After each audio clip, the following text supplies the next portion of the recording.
It is November 22nd, 2017, and this is Atlanta United FC Weekly, a Home Before Dark podcast. Shell-shocked. Shell-shocked. You didn't even tell me we were going live. I didn't get a heads up. Yeah, it's, yeah. Feels, yeah, there. Thank you. Thank God. Finally. Got a little bit of that action back in my it's good to be back, man. It's we've been off. Thank God. I don't know if he knows that, though. Yeah. I think he's kind of waiting for us to call him. We'll get him on later in the show. We have a fun show. Action-packed episode. Yeah, exactly. We talked a few weeks ago about our plans for off-season content, that sort of thing. I guess it's not necessarily off-season yet, but I feel just as unprepared this week as I did whenever we talked about doing that, because we were doing categories of favorite moment throughout the season and stuff. I put zero extra thought into that coming into recording tonight. Yeah, I know. That's the way we like to fly around here, man. It makes it good. So we have some great guests, listeners joining us later on. I feel like my preparation has gone backwards as the season has gone. Even more so now I don't have a computer or even an iPad in front of me. You're going to have to man the live chat solo plus find any facts or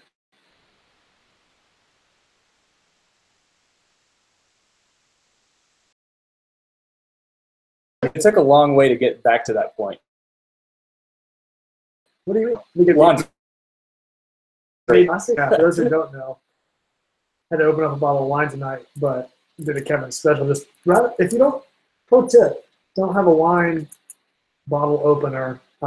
Just take a pen, and you can just, if you're planning to drink most of or all of the bottle, just push that cork right down into the bottle, and then just go from there, which is what I chose to do.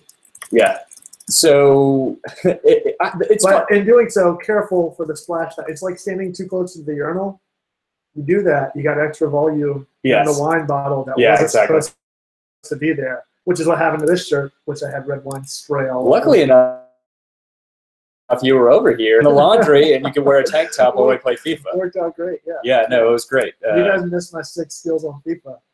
I'm going to call it. Oh, fuck off. Sick. I've been playing it for 2 months. Sick in the traditional sense, hey, yes. H4D, protein, sign up. What's the name of it?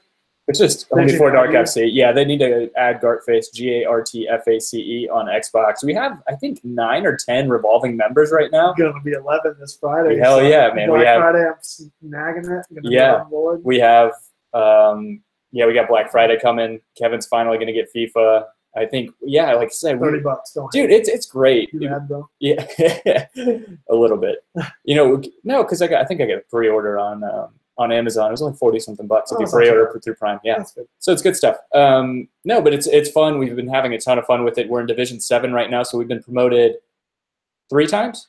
Well, so 9, 8, 7. We're kind of fighting to stay afloat, but better than Birmingham. Yeah, exactly. Suck it, Dan.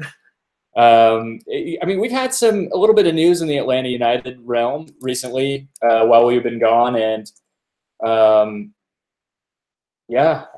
feel like we need a news bulletin sound bit. Just choo choo choo choo. Breaking news. What's news, Tim? What's news? You know what's news? It's funny because you didn't realize any of this stuff because you were gone on vacation for a little bit. Yeah, what did you spend? 4 or 5 days down in Nolens? Yeah. We went down there Friday. Say it like a northerner, New Orleans or New Orleans. Ugh, gross. Yeah. No, yeah, it was down in Nolens for the weekend. So yeah, I didn't even realize Italy wasn't in World Cup until last night whenever they were talking about it during the it's great stuff, man. Yeah, the fact that you didn't know that is pretty amazing. You know what else is amazing or not amazing is how terrible that Columbus Crew game was. I guess Trump. Yeah. Oh, God, that was miserable. It's uneventful. In the live chat, if you guys watched that first leg of Columbus and Toronto, was that should Bono not have been carded and Santos awarded a penalty? That was the most ridiculous. I don't know if you saw that GIF. I did. Yeah, he pulled his legs back. Extends his leg out the tackle. Yeah. It's funny to watch the TFC fans in the thread, and they're just like, oh, he pulled back, or no, he didn't get contact, he tripped over the ball, regardless of where he tripped over the ball. Pierce, who we're going to call in just a second.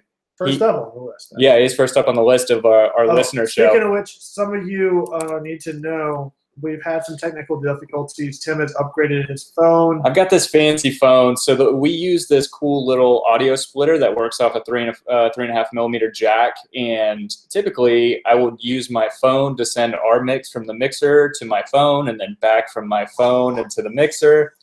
But USB-C, even the adapter, which they provide, just like with Apple, doesn't work with that adapter. So Kevin's going to be calling you from his Skype account. Yeah, so if you don't recognize the name, it should seem pretty. It's got my architect. It's got my stupid face on it. So yeah, exactly. So I think it's different on Skype. Actually, I think my Skype name is different than mine. Oh, okay. Anyway, nonetheless, people know that we're supposed to be calling. So yeah, exactly. If you see a weird name, news bulletin. I want to get this out of the way real quick. I don't want to cut too much into Pierce's time with us, but there were roster moves made by Atlanta United. I don't know if did you catch any of these? I saw that we are not renewing with Mears. We are not renewing with Kinlan. We are not renewing, or I saw that Boswell's contract is expired. Those were the only things I can pull off the top of the dome that I remember. So the thing that sticks out to me, actually, there are two things. One of which is that Jeff Lorenowitz, from anything that I've seen, he's not listed in here, whether it be waived, option picked up, or still under contract. So I'm interested to see what happens there. I think we have some reserves, I guess, if you want to call it that. We have Chris Gosselin coming through. I think that could take that spot if need be, if absolutely need be. And we can always go after somebody else in the offseason. But we exercise contracts to keep, or exercise options to keep Alec Can. So it's good to have him in for competition's sake. Yeah. We have Mikey Ambrose still. Oh, yeah, that's the other one. Tabakis is gone. Yeah, yeah. So Mikey Ambrose is still with the team, which I think is good. It's good to have especially with Garza. Jawline on the team. Especially with Garza maybe not coming back.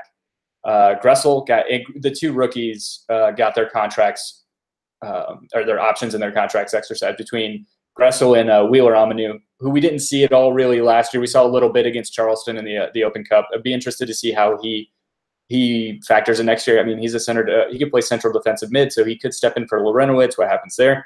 Romario Williams got his option picked up. He killed it. I can't remember if the USL season's still going on, but he had a great season with Charleston Battery. It'll be good to have him back over, especially with – it looks like Yamil Assad said goodbye on Twitter. So I didn't catch that. So Do you have a tweet? He posted a video pretty much saying thank you for everything. So it kind of read between the lines there that – I don't know that he's coming back. But a couple other big ones just to point out. Carlos Carmona is still under contract. We had some, I guess, misinformation from transfermarket.com that he had an expiring contract, which we kind of perpetuated a few weeks ago. I'm glad he's back. I think that's huge for us. Andrew Carlton, Miggy, Miles Robinson, Gonzalez Perez, Parkhurst. We have Peterson, Martinez, obviously. All this stuff is subject to change. Brandon Vasquez, Tito Bialba. Yeah, it really is. It's almost like you want to announce the players that you aren't renewing because the rest of them can easily go at any moment. Really, what this list is here are the players that either are going to be playing for us next year or are going to be sold in January. Yeah, exactly. Yeah, so we'll see what happens. So let's go ahead and give Pierce a call. One of our longtime listeners, buddies, Pierce Hicks. Ooh, we got that. Something's working. Yeah, we got that Skype going in. Oh. Hey, Pierce, we got you, man. Maybe. Hello. Do I need to unplug and plug back in? Hold on just a second. I may have had him muted. Pierce, you there? Hold on. Let me unplug and plug back in. Is he in the live chat? Yeah, technical difficulties. Yeah, Pierce. Let's see. Hey, can you hear us, man? Okay, there we go. It's really quiet. Yeah, it is really quiet. Can you turn up your... It's all the way up. Yeah. I think he's got his computer up. Can you turn down the volume a little bit on the computer, Pierce?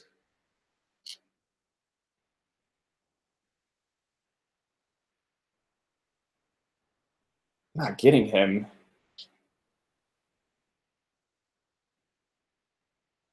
I'm just like on a crazy delay coming back in. Yeah, we do have a delay coming in. We can try this again just a second. Yeah, let me hang up Pierce, and I'll try to give you one more. Sorry, just unprepared. Yeah, we had a little bit, like we said, a little bit of a change in technology. Issue between my case and that as well. We'll just try to reconnect and reconfigure the connections.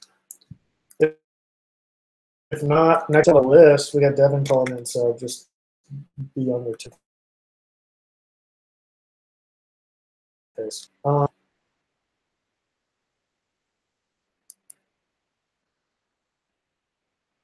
I don't even hear it coming through our speakers.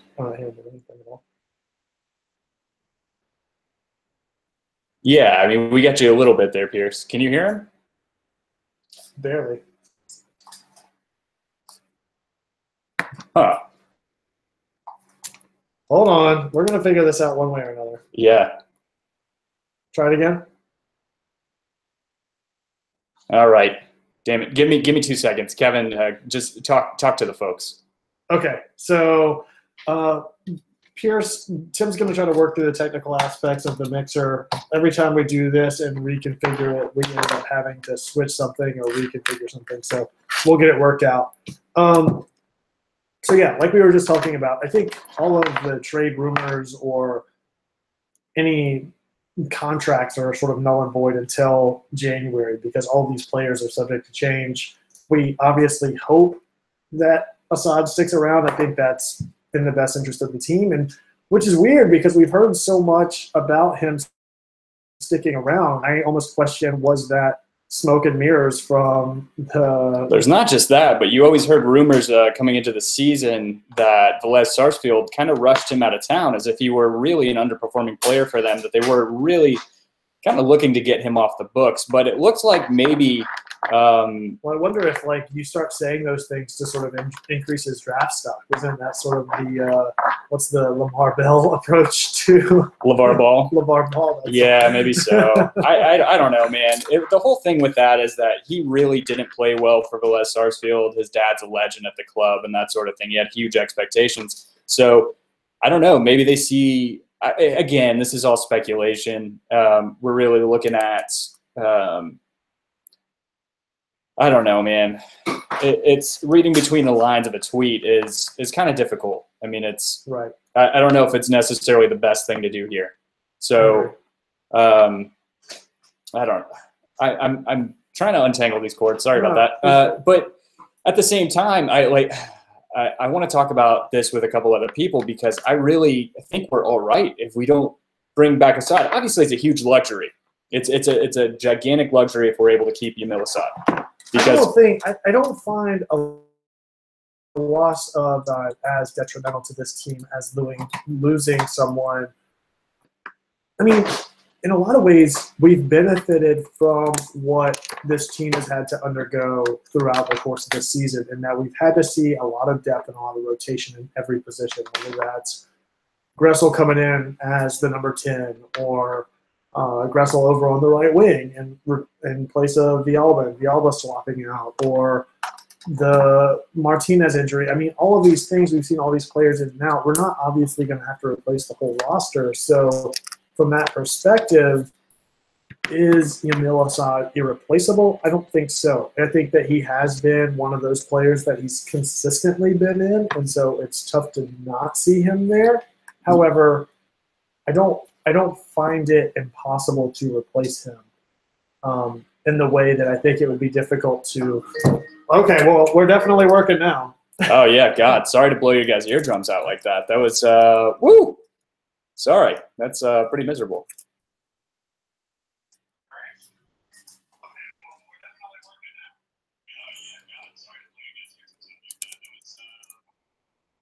Hey, Pierce, we got you? Yeah, we can, for sure.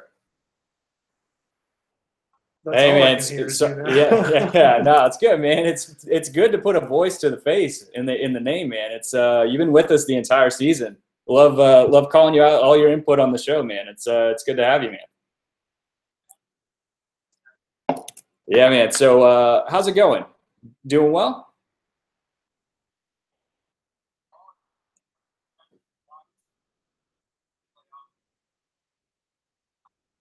Right. I mean, it's crazy that TFC can't even put a goal past Columbus, and they're looking like I don't know. I mean, granted, they didn't have Josie, they didn't have Javinko, but they still had Javinko Ricketts. scores both of those free kicks. But the way that they were talking about, the way that Twellman and I can't remember who was manning it doesn't really matter. It's ESPN soccer coverage. But I think Ricketts and Vasquez were just perfect replacements. Yeah, and you would think that Vasquez was MVP. I mean, he might as well be Lionel Messi. Yeah, exactly. So no, it's crazy. I mean, we hung with Columbus has been the best team. Actually, I take that back. Seattle's been the best team in MLS for the past probably month and a half. Columbus has been the hottest team, and they're playing with a lot of passion. And one of the points that they made last night was a lot of that gets dampered by the fact that they haven't played in 16 days.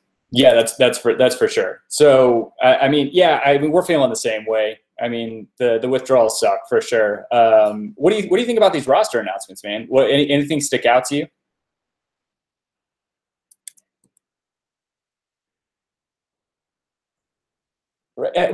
It's a head scratcher, right?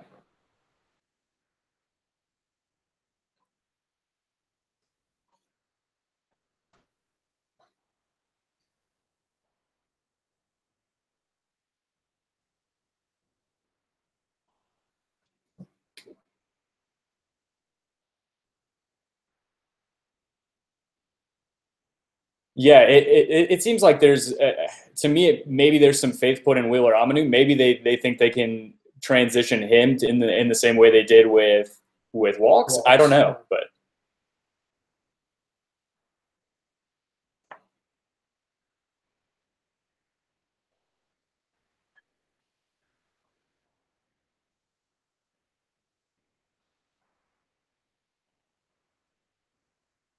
So you bring up another good point. We get the announcement in between our last show and this show that Atlanta's getting a USL team that's going to be playing out when that breaks. What are your thoughts on that?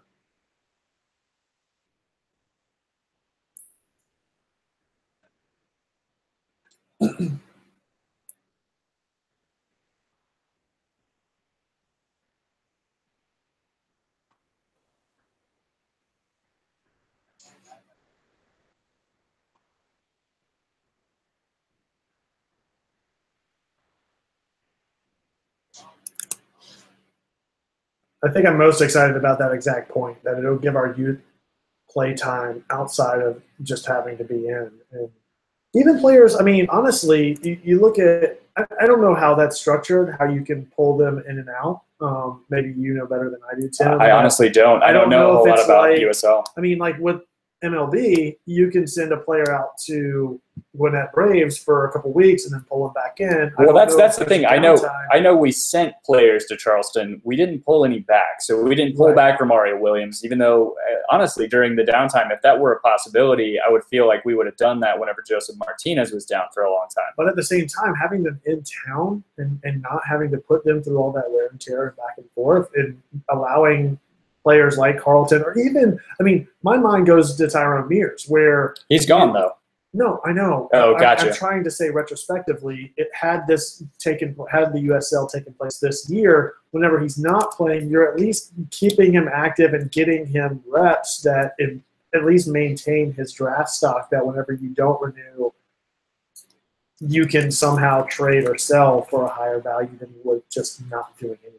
You know what I mean? Yeah. So, Pierce, hear me out here. If we don't sign Assad, what do you think about the Assad kind of cryptic? It's not cryptic. I mean, are you reading between the lines with that tweet about him leaving? You think he's gone?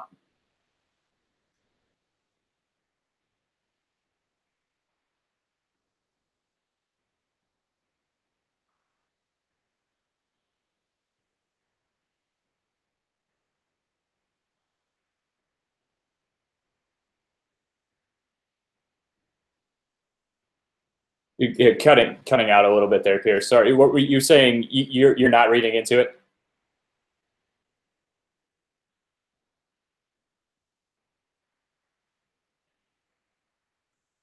I got you. Yeah, I mean, hear me out here though. If we lose Yamil Assad, honestly, I don't know that the USL team is a spot where I want to send Andrew Carlton, where I want to send Chris Gosselin, because Why? Because at 17, 18 years old, with their potential, they really should be getting MLS minutes. They should be getting MLS minutes, but if they're not, and we have valid players that have experience playing ahead of them, would you rather them not play at all? That's what this year was supposed to be, though. And us getting knocked out in the U.S. Open Cup so early, I felt there was a little bit there was a little bit of field time that could have been spread out to those guys. Do you think that those players are up to starting potential? Because I'm not convinced at this point, considering, I mean, if you have the draft stock that Atlanta United has this season compared to them at where they were last year, or let's say next year even, let's say all things considered, we pull everybody forward, let's say our roster stays completely the same. Do you think that Andrew Carlton gets a starting position over any of the players that we have now? I don't know, Pierce. What do you think? I mean, I think that he can start at left back. Sorry, guys. I just realized I had something going on with the. Yep, we had something going on with the audio with a YouTube channel. So you should be able to hear Pierce now. Sorry, guys. What do you think, though? I mean, do you think Carlton could start over? Let's say Assad doesn't come back. I want to say I think for the points of my argument, I want to say, does Carlton start over the players that we have currently? Because that's the point that we're trying to make, is that the USL as a place to have these players have an outlet to play in whenever they're not starting for Atlanta United, because the players that Atlanta United are starting are of a better or higher caliber. Do we think that Andrew Carlton is of that ilk at this point? I think so. I think that Andrew Carlton is of the ilk that really 2018 for him should be about taking Brandon Vasquez and Julian Gressel's spot of playing wide or coming in for Yamil or Tito in like the 60th. What I really want to see him do this season is the early part, start with USL, and then if he's killing it there, then bring him into the squad. But if we sell Assad, I do think we have to go out and get another replacement, just because we've never seen Carlton play against grown men consistently. Right. And that's my point, that I think that the USL being in Atlanta helps allow that back and forth to breathe a little bit easier than Charleston. Do you know if that are we able to push and pull players back? I don't know. There are a certain number of players that you can drop down and pull back. Like there are some times when I think like injured LA Galaxy players would go down, play with LA Galaxy 2, and then come back. I'd be interested to know what those regulations are. Is it like a set number of players that you can have in USL and you can call them up anytime? Is there a defined period of time that they have to stay there versus not? All that stuff. Because in MLB, it seems to be pretty seamless. And if a player gets injured, they do some rehab, they go to Gwinnett Braves for a little while, and then they come back on. They're starting with the Braves with no problem. So I just don't know enough about that. Either way, I'm psyched because I'm on that side of town. So Gwinnett Braves Stadium is really easy for me to get to, so I can actually go watch a couple of those matches. Pierce, you see yourself going to those games? Yeah, my wife's family are actually based out there. So whenever she's doing family time, I can definitely sneak over there. But I'm just interested to see, particularly who I'm interested to see is Gosselin and what type of player he actually is, only because, you know, Jeff, if he comes back, he's 34. You know, is Gosselin able to slide into that role in a pinch or in a cup game? So do you think it's going to be fun going out there and seeing them. Do you think he's more ready for MLS than Andrew Carlton is? Because if you watched him at the U17, I felt like he was the most mature player on that field for the U.S. men's team. Just because of the amount of hype and research, I probably think Andrew Carlton is better. But the problem with a lot of these guys is, like, we've never seen them play grown men before. So I think it's these first couple of USL games that I think in March are going to be really telling to see if Carlton and Gosselin are bossing it at that level. I think definitely then you're like, hey, you guys come on up with the first team and then start fighting for spots. Yeah, I like this idea, though, from the Wavy One. Jossie says Tata coached at Barca once upon a time. He thinks he can use that to see if he can get a loan deal with their guys. They have so many guys in the Barca B team. Yeah, like if we can become a loanee club for we are there USL essentially. yeah, exactly. Yeah, it's a 3-tiered system. So Pierce, we need to bury the hatchet, I think, when it comes to Joseph Martinez. You and I. Oh, God. Because I'm in that camp. Say that again. Sorry. Oh, there's so much slander on my boy Jay. Yeah, it's I think part of it was his lack of goal scoring in the last few games, partnered with him being offsides 15, 20 times. I think in the I've past, never like, 3 been games. like, I will forgive some of the stuff, but the offsides during the Toronto game was, I wanted to pull my hair out. It's like, how many times are you going to fall for an offsides trap?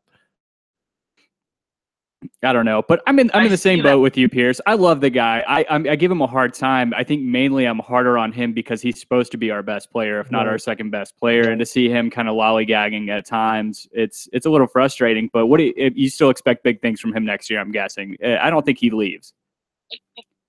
I think of all of our current DPs, I imagine he'll probably be here the longest just because he's already done the European thing.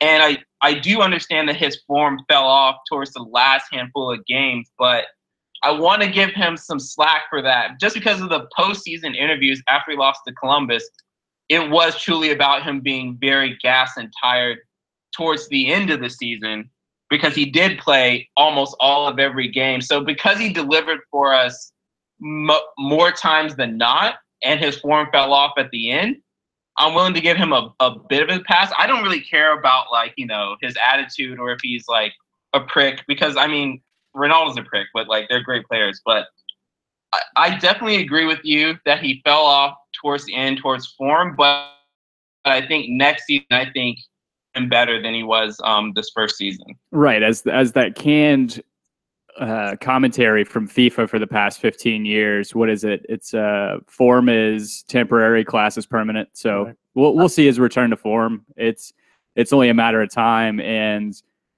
man, if the chemistry was that good this year between that front four, I mean, just think about next year. I'm just kind of licking my chops. So to that point, thinking towards next year, Pierce, I got 2 questions to round out the having you on. First of all, Tim, can you pull up what the record was for Atlanta United this season? Pierce, what was your favorite moment this season? My favorite moment this season, it's cliche to choose it, so I'm going to choose to. It's got to be that first goal by Yamil Assad. I want to pick something else to be kind of different, but that moment was just like the whole stadium lit up, and I was like, yo, this thing is legit, and we're going to blow up. That's a good one. That's a good one. I mean, really is. Come cliches because they're true. Sometimes stereotypes end up being true. Absolutely. I mean, that Assad moment was unbelievable. We were in the supporter section. It was our first time going to professional soccer games. My first time. I think you probably went. It was unreal. So the record this year was 15-9-10. All right. So to that point, we know nothing about what this roster is going to be. All we have is the hope and expectation that we will at least meet or exceed expectations going into next season. Knowing that we were 15-9-10 this year, Pierce, what's your record prediction for 2018? Or even points or standings. Give us something. What was our points this year? We were on 55 points this year, which had us in 4th. We were tied for 3rd with Chicago Fire. We lost out on, because for some reason this league does it on wins instead of the first tiebreakers wins instead of goal differential. Got it. Pierce. Points record is hard, but I think placement, I think definitely next year we should be gunning for at least 2nd in the East. Just because I think Chicago was hot this year, but I don't think they're going to come back as far as they were. NYCFC will be tough. Yeah, I think second really could be good for us. 2nd or 1st, but I think we'll challenge for the Shield. I agree with you. I think that New York City kind of showed their true colors, and you have Villa. Granted, he looks like he's not really slowing down all that much, but you have him obviously aging another year and another off season. And I mean, they shit the bed more than we did. Yeah. So yeah, I mean, I could see that happening for sure. So, dude, Pierce, thank you so much for calling. It won't be the last time for sure. Enjoyed having you on. Always enjoyed chatting with you in the live chat and on Twitter and all that, man. But yeah, I appreciate you being with us all year. All right, holler at you guys later. Wait, I got one last thing. Who's your favorite and least favorite co-host? Yeah. Listen, I gotta go. Bitch, bye. He hung up on me, by the way. That wasn't me. That's fantastic. So we have who are we calling next? We're calling Devin right now. Yeah, we got Devin. I guess we'll get him up in the live show. We'll go through some of the live chat right now. Right now. A lot of it is about people's favorite moments. Brian Dievenbach, one of our friends, he's saying Tito's goal in Orlando in the 88th minute was his favorite moment of the season. Devin, we got you? Oh, it's connected. How are we going through this whole ordeal again? Nothing's changed on our end. Nothing has changed. We're the same. Yeah. Headset on. Everything's the same. Yeah. So we're trying to get Devin in here. Let me hang up, unplug and plug back in. Oh, that worked. So that was something. Good old technology, guys. This is why we needed Jimmy Vance. We're going to be talking to Jimmy Vance from 92.9 The Game later on. We need a good producer, man. We need somebody coming in. At least now we're hearing this part. That's true. Definitely a good thing, because we didn't hear this before. Hey, Devin, we got you, man. I see him. I see his face. I see his face and his hair, his headset. He's fumbling with mics and earbuds and glasses and everything. We like it. That's how we caught off as we are. He's doing webcam. He has been drinking since noon. He said he's been shooting Maker's Mark since noon. I'm gonna try to do my camera and see if that fixes it. Yo, can you hear me? Yeah, kill the audio for the YouTube. Shooting Maker. Can you hear me now? Yeah, we're good. Oh, you gonna what? I was looking at you, Playboy. Why are you gonna turn around the camera? Oh, rude. We'll do the same thing then. I'm right here, brother. No, you killed it. You killed it. I don't even see you no more. I'm gonna kill mine. What's up, man? Oh, damn it. Just chilling, brother. Can y'all hear me, man? Yeah, we're good. For sure. How's it going, Devin? It's good to have you on, man. Life is good, man. I can't complain. It's Turkey Day tomorrow, so I'm excited. Yeah, for sure. A lot to be thankful for.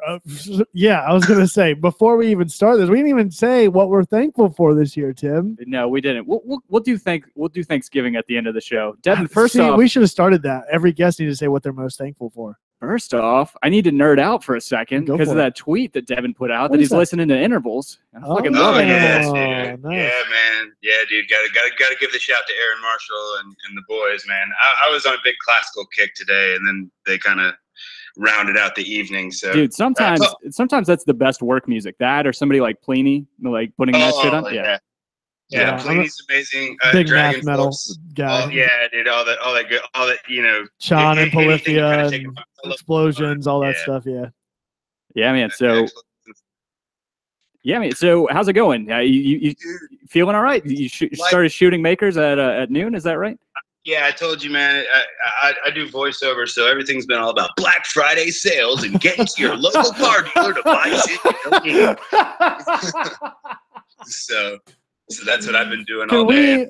I know we talked a long time ago about getting Kyle Tate to do some audio. I feel like we need to have some sort of collaboration effort between the two of them to do our intro music for the show next season. Yeah, I think so. Would you be down? Oh, absolutely. It's the Home Before Dark podcast, live from Atlanta, Georgia. Yeah, we could do that all day long, man. that sounds fantastic. Really first of all, I feel like I keep saying first of all, the Black Friday deals. What you got the Where's inside the hot scoop? Spot? Yeah, what's the hot spot? Or did you sign an NDA? Oh, well, I mean, there's NDAs always involved, but I mean, it's always cars and Black Friday at Best Buy because all the electronics are going to be slashed below. They're going to be slashed below normal retail prices by up to 30%. First come, first serve. Doors open at midnight. Doorbusters include. We got a 45-inch 4K Hisense TV. I don't even know what that's. Did you say high-inch TV? You just nailed it. Man. I mean, it's pretty much just whatever you can make up and get into a 30-second advertisement. That's great. Yeah. life and sound bits. So we were talking roster announcements. You're obviously you're a founding member.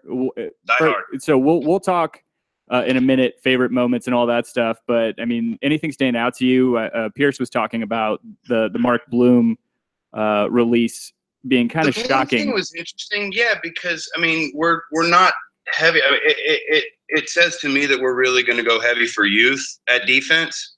I'm interested. I'm very interested to see what we do.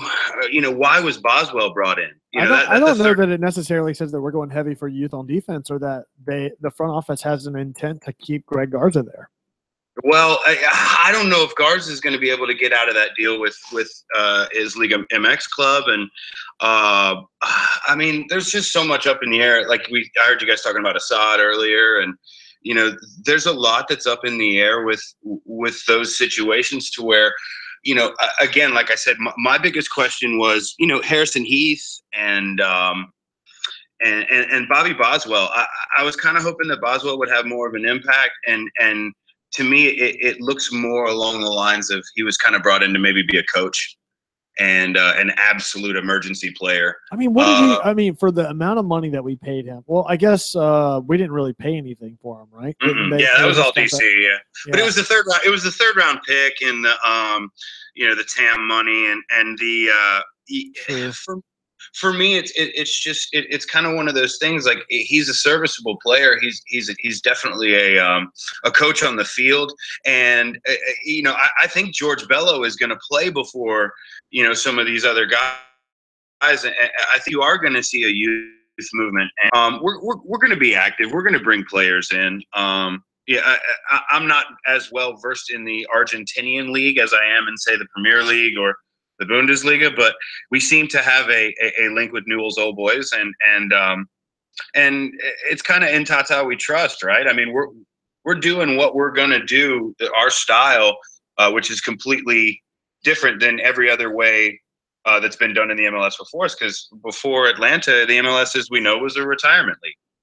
Right. Yeah, for sure. And this could be a big leap forward for this league. I mean, not to toot our own horns, but you're right. I mean, we kind of changed the direction that this league needs to be going. And I think to that point, I think that we're probably going to accept being a feeder team to bigger teams. I think because we know how to we know how to invest into the club. We have front office and we have ownership that knows how to react with or reuse those funds, I guess, and reinvest them. Well, I agree with that wholeheartedly, but it works both ways. Being a feeder club also means that maybe we get the Anton Walks, and maybe we get the the Marco Cucurellas from the Barcelona Bees, like you guys were talking about.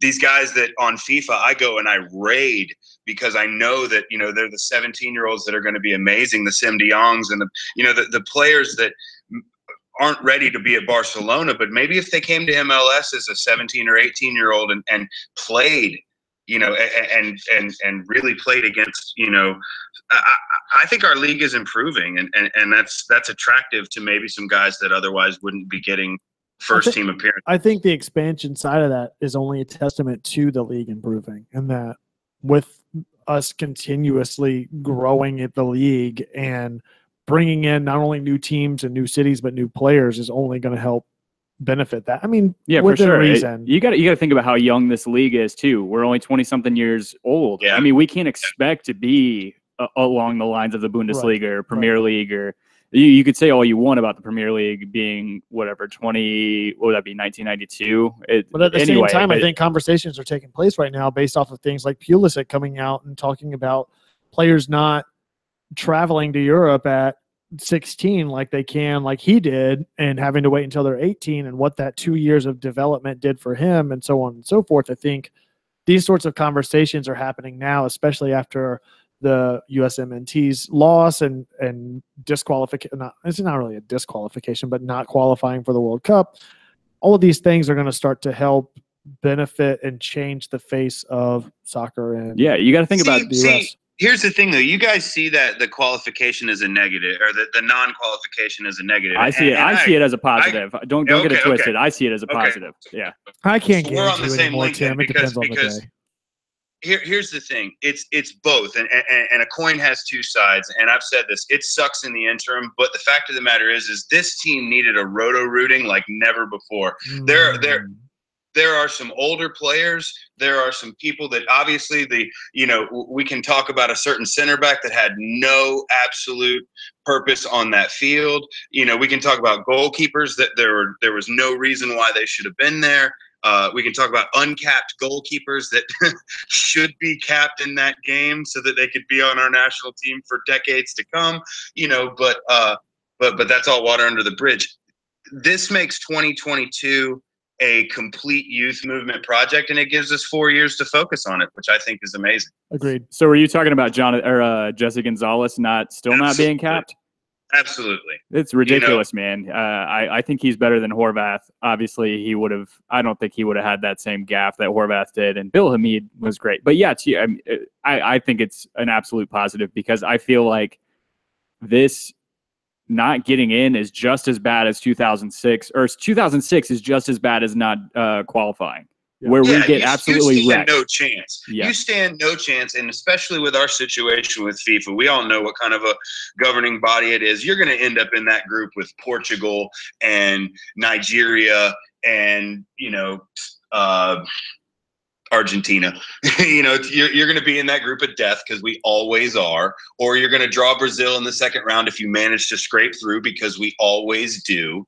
It's kind of one of the situations. I'm an Arsenal fan, man. I know for a fact that we're going to draw Dortmund or Bayern no matter who drops down into the Europa League. We may win our division, but the third place team or the dropping team is going to be one of the megas. And it's just written in the cards. The United States men's national team, as we know it, needs to change, and it needs to be youth driven, because we're the only nation in the world that I believe holds, other than England, that holds on to players well past their prime. Right.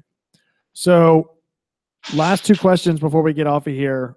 Favorite moment of the season?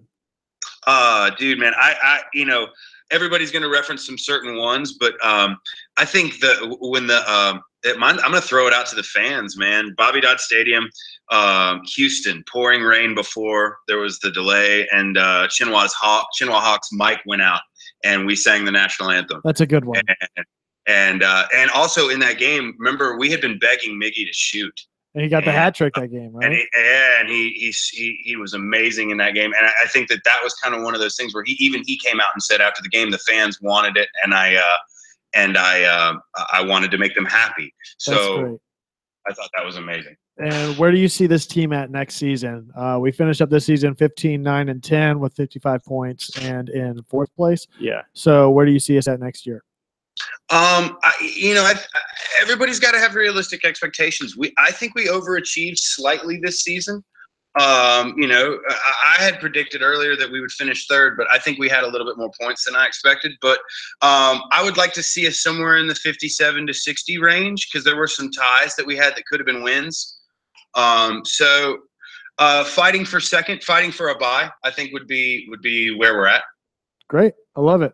And then any last words for Dan, who couldn't be here tonight? You can tell us how much you hate him. Oh no, man, no hate for anybody, man. Happy Thanksgiving to you guys. Everybody just look forward to next season and be happy with what we're building here.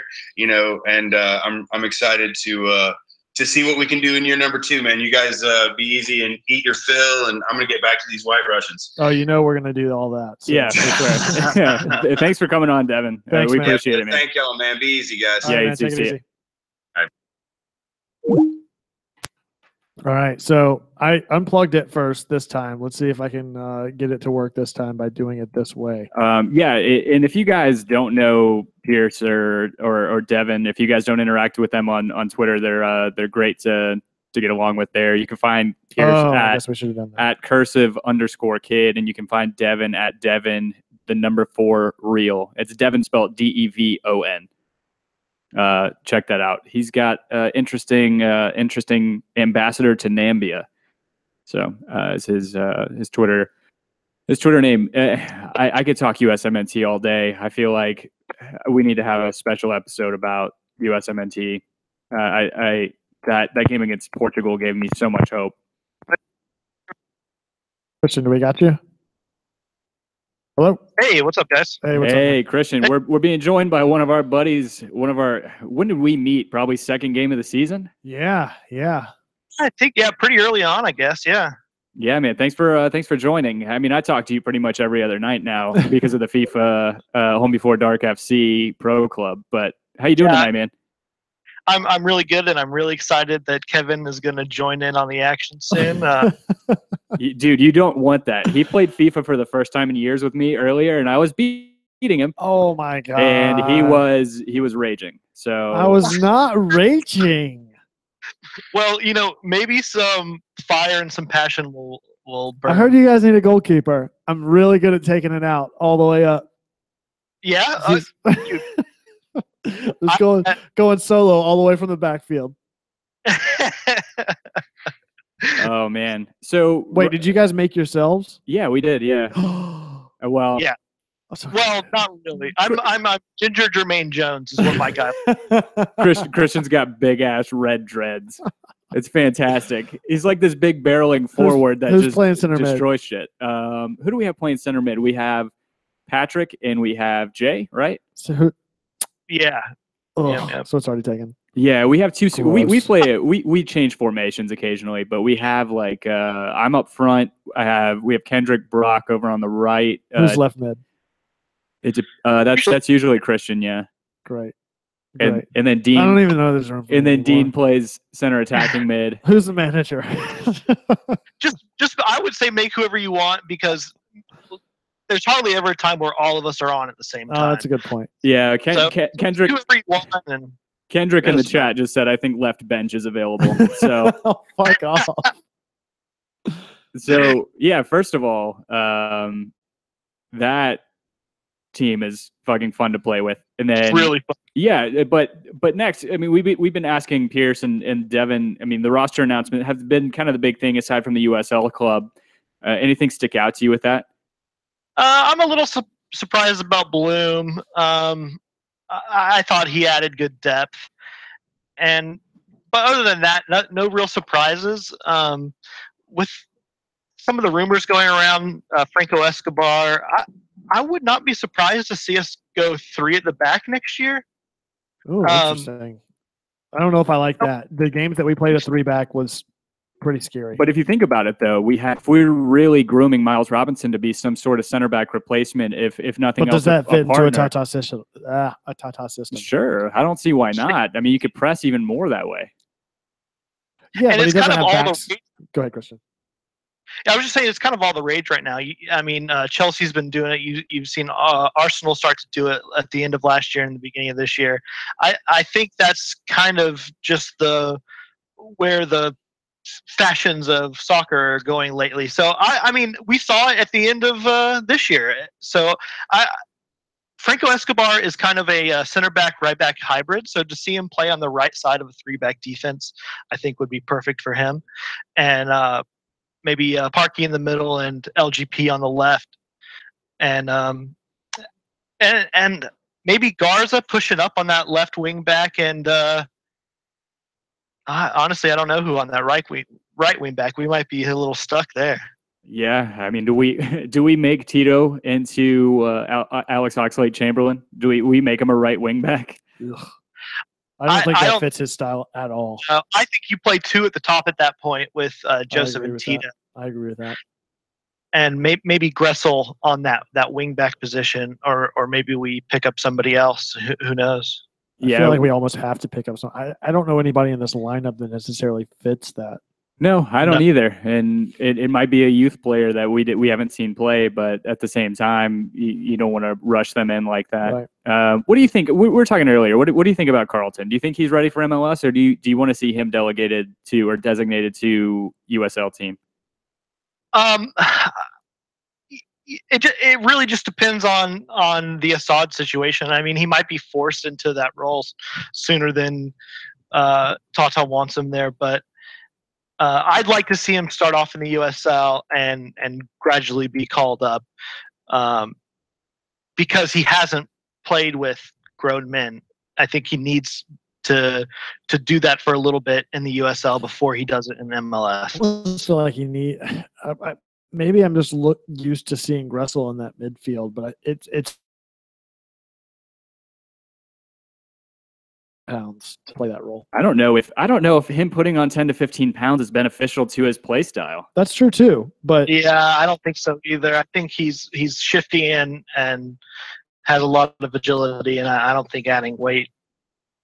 I mean, that's pretty much the Almiron body type. I mean, he's definitely shorter than Almiron. I mean, I think he more fits the Javinko mold. He more fits Maxi Morales and Luciano Acosta kind of role. He's better. I think honestly, he's got way more potential than those guys capped out at. But it's like a good beefy midfielder. Maybe I'm just prejudiced. Yeah, I mean, we could have that beefy put weight on Gosselin. I think Goslin's the guy you need to put weight on. Yeah, because Gosselin. He's only 17. The way he bossed that midfield in India was fantastic.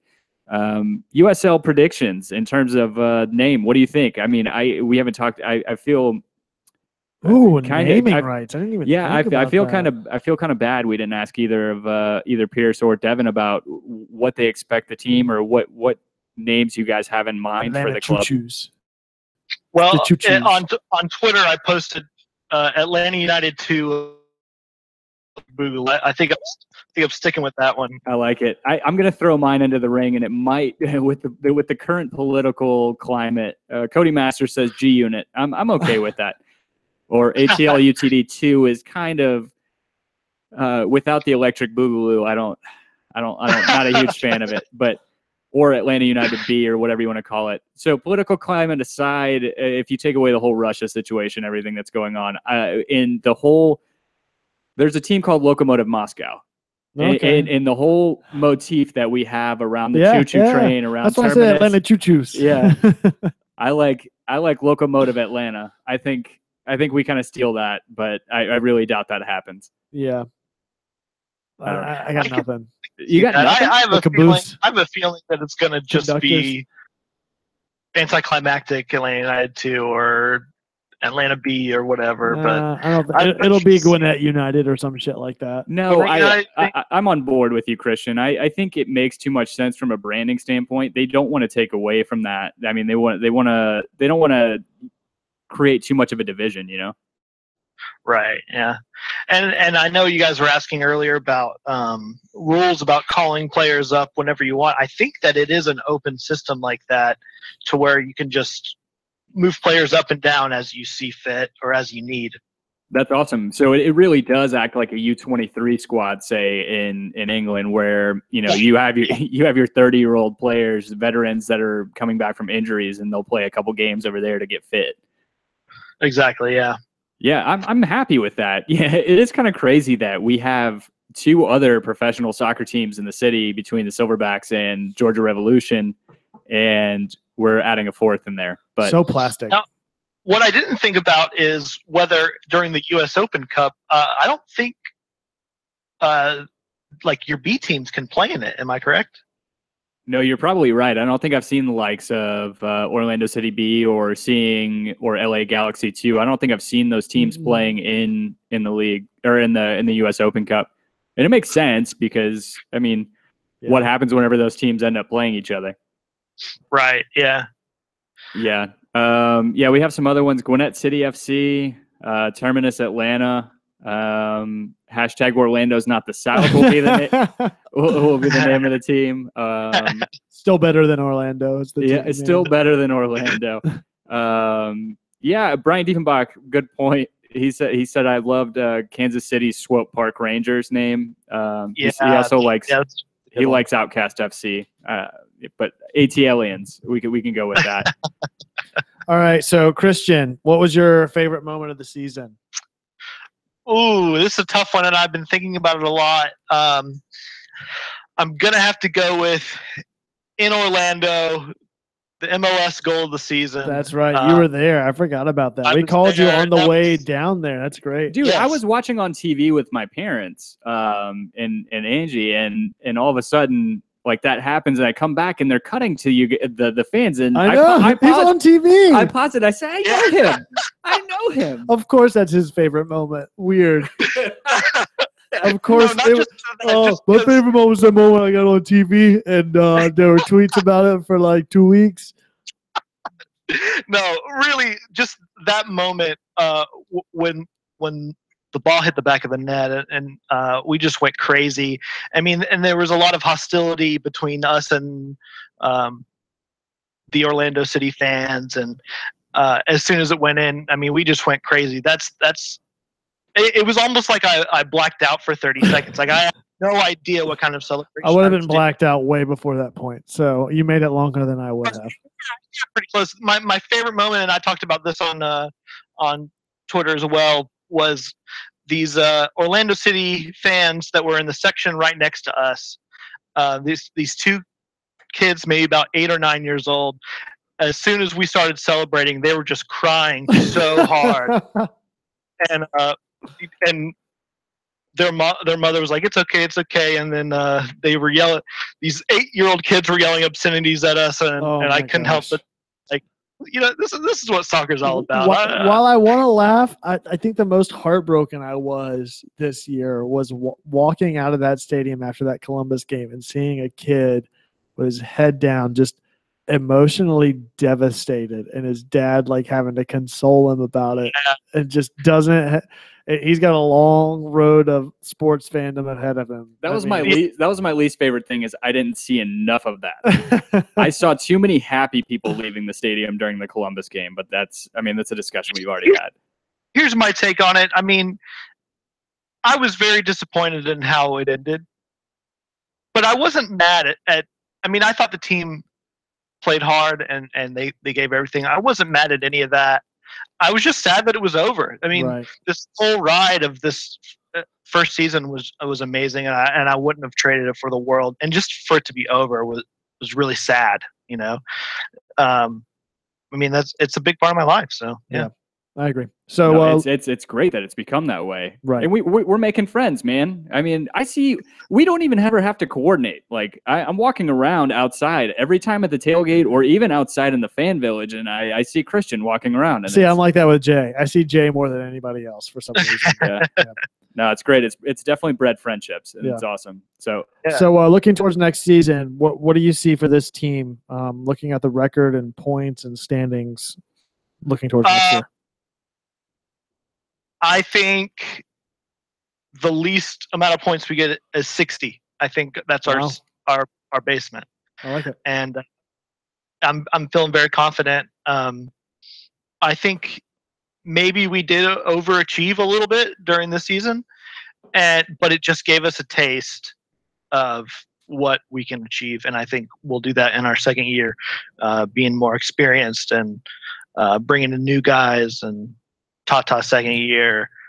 Hopefully Almiron stays another year. Hopefully Joseph plays better than this year. Even I think he can. If he stays healthy, he absolutely will. He was in the running for the Golden Boot up until 2 weeks until the end of the season, even with sitting a total of 8 or 9 weeks over the course of the season, something ridiculous like that. I mean, there's no reason to think that he can't be in the running for it next year if he's healthy. I would like to address his perceived laziness, and I don't think it's because he's lazy.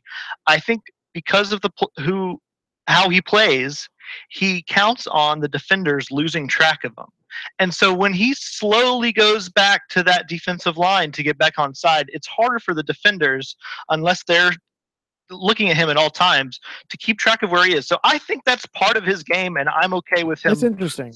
I haven't heard that perspective on it, so that's great.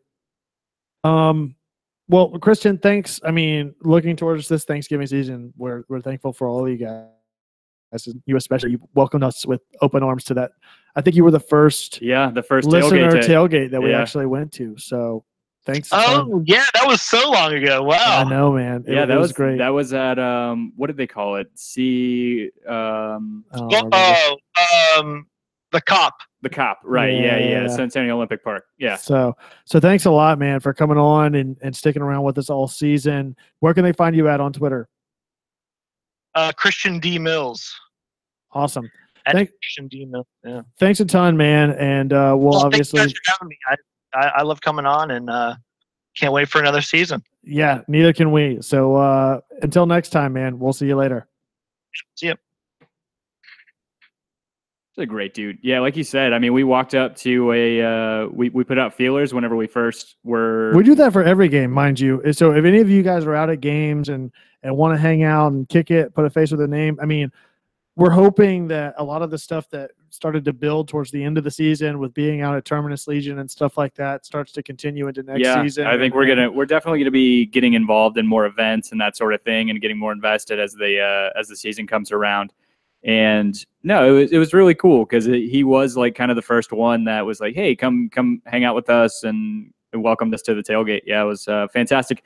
Another one of the first and one of the who's becoming one of the faces of Atlanta United fandom. Let me know whenever we get connected to him. It's connected. We have the face of Atlanta United fandom joining us right now, Mr. Jay Riddle. Nobody wants to see my face, guys. Debatable. Yeah, it is very debatable. I miss it. Yeah, I haven't seen it in so long. I'd say the only thing I really hate about the Home Before Dark FC pro club on FIFA is I don't get to see your face while we're playing. Can we fix that? Is there like a way to video picture-in-picture or something? Can you guys all FaceTime or something? No, I feel like you bring your TV over. We'll do old school LAN party. Yeah, I like that idea a lot. It's more of a WAN party, but yeah. Yeah, how's it go? How's it hanging tonight, Jay? I'm good. It's good. It's just been good hearing you guys talk to some of the folks that I don't know Pierce, but I know Devin. I mean, I've actually spoken to him on the phone actually a little while ago. Wow. He just called me out of the blue. He's like, "What's your phone number?" And we had a great chat. You guys get a game plan for what you guys were gonna say, so you didn't take each other's talking points tonight. God help anyone who's around us if we ever actually get together in the same spot physically, because I feel like we'd cause some trouble.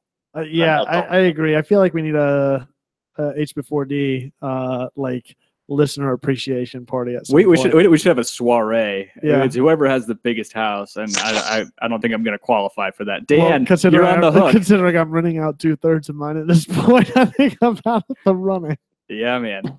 Speaking of soiree, is Kevin drinking cheer wine in a wine glass?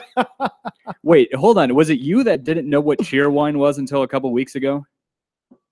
Yeah, I didn't know what it was. And now he just has to find a way to interject it into every conversation. Yeah, exactly. No, I grew up mostly around the South, and I remember being in places and my siblings being like, "Why is there no cheer wine here?" Oh, but that cheer wine barbecue sauce. Next level. So apparently there are restaurants in downtown that, like sister restaurants, that serve cheer wine recipe based food, like 4-star restaurants. Oh yeah, legit. Football was going off about it and tagged them, and they just bumped, like came into the thread, and it was cheer wine everywhere. I don't know. It was I don't get it, but I guess it's almost like it's almost like red eye gravy, right? And I mean, but instead of with coffee, make it with. I know people who make it with Coke. See, I feel like we have a sister show coming up where me, you, and Jay just talk about food for 90 minutes every week. And you're in a kitchen already, right? Is that a kitchen? Yeah, exactly. Yeah, we're in my dining room. If you want to call it that, yeah. You could do a food prep show or something. Ooh, I like it. Yeah. And then what's this? Is that Pierce who is like making a salad or something? Tossing salad? Who was tossing salad? During FIFA, they were making like a. Well, who was that? Somebody's making salad playing FIFA. I wouldn't know about that. No, he's talking about it earlier. I don't know. I didn't hear that. Yeah. Yeah. Oh, you would hear it. You would hear it. Yeah, there was a whole. Yeah, it's gross. we got to stop talking about this. This is derailing quick, and this is usually how the Xbox Live chat goes. Great. Well, listen, I mean, this just makes me want to say quiero cantar contigo. I want to count with you guys. Oh, I mean, great. So this is going nowhere. Thoughts on the roster moves. Gross. Yeah, I gained a real emotional connection with Bobby, so I was pretty tore up about that. I just wanted that armadillo statue to come out. I Let's be mean, honest. the guy's tweets are hilarious. He's hilarious. He could do stand up. The 8 minutes he played, he was great. Yeah. Worth every penny. Yeah, and I just felt bad. Like, here's this guy comes down to Atlanta. Granted, I mean, he's familiar with Atlanta. He seemed pleased to be down here. But didn't even get to see the aggro crag the entire time he was here. I think they should make him a coach, but because I just want to, I want just footage of him harassing Tata. You know, just like Messi Blanco.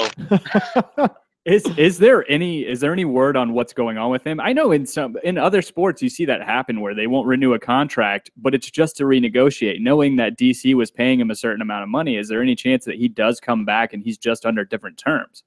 So I guess there's a game that you can play, you know, because the MLS rules are so ridiculous, you just can dance around them. I guess you can avoid having to protect people in the expansion draft this way, or just, I don't know that Bobby Boswell is a guy that I'm really worried about protecting in an expansion draft. I don't.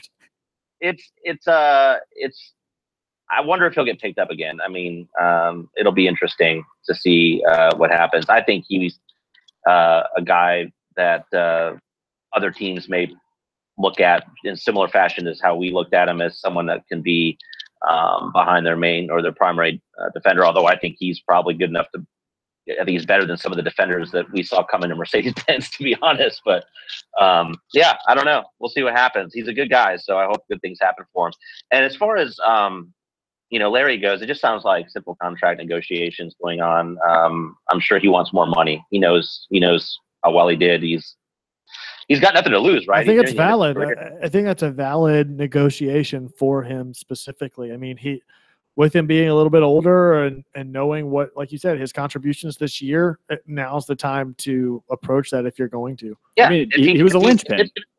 If he's looking at maybe just doing a one more year thing, right? Maybe get the most out of it, or maybe even looking and negotiating with him into like potentially, you know, coaching youth or something of that nature. I don't know. It's hard to say with these guys that are about to retire because they go into so many different directions. Some guys just disappear off the face of the map. Some guys go to Cambodia and then they come back. So you don't, yeah. you don't know what's going to happen, right? Yeah. Pull a Donovan. I don't know. So I hope he comes back because I don't know who you would replace him with. I don't either. Gosselin's 5'7", guys. So I just don't see how, if you're gonna, especially if you're gonna play back three, how are you gonna slot him in? I mean, that's the problem, right? There are plenty of defensive midfielders. How many of them can slot back and play center back so well, or play in front of the three so well, almost as a back four when necessary? You know, especially when you.